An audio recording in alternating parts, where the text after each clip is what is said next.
Doing right now, because guys, we are in the game. Map number 2 currently underway.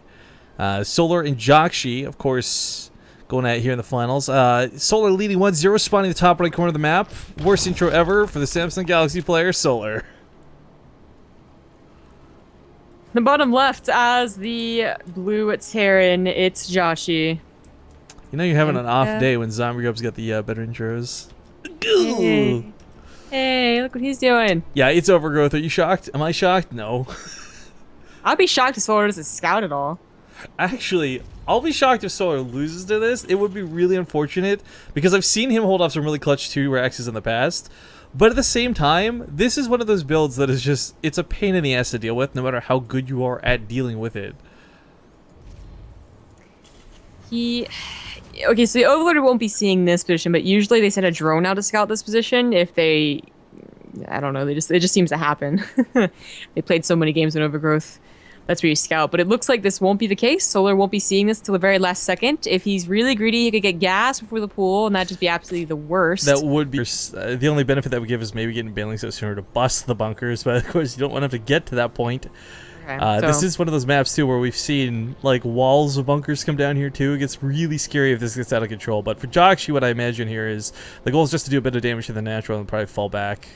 Yeah, so we did get a 16 pool, which is a little greedy, but it was still okay. Is getting a gas too, which is, you know, sometimes if you try to open gas lists versus a 2-Rax, it just doesn't, you have no follow-up. At least with gas, you could try and threaten a Baneling bust or a Speedling run by, but... So that's going to be useful. Unfortunately, Solar just, I mean... Unless the drones come out right now, the bunkers will be down. And then it becomes a question of, do I give up the natural or do I try and hold it with a bunch of spine crawlers?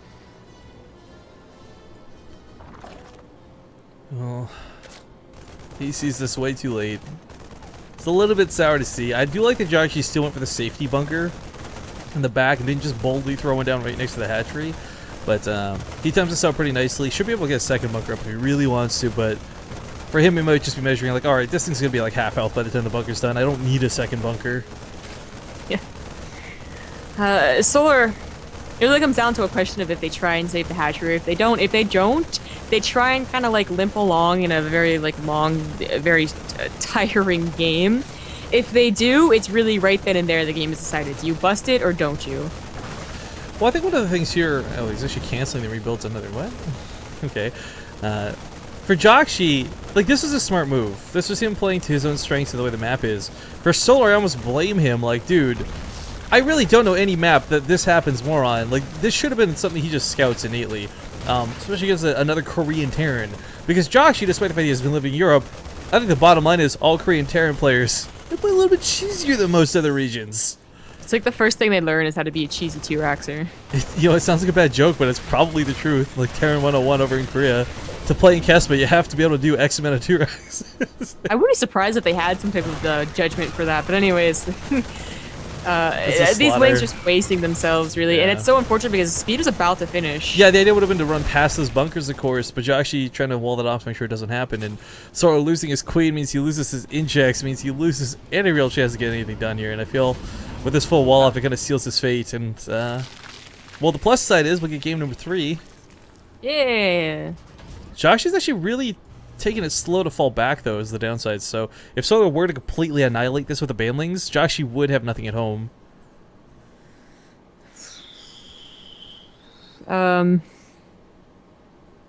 actually am surprised he hasn't thrown down the barracks back home yet. He's still producing out of them.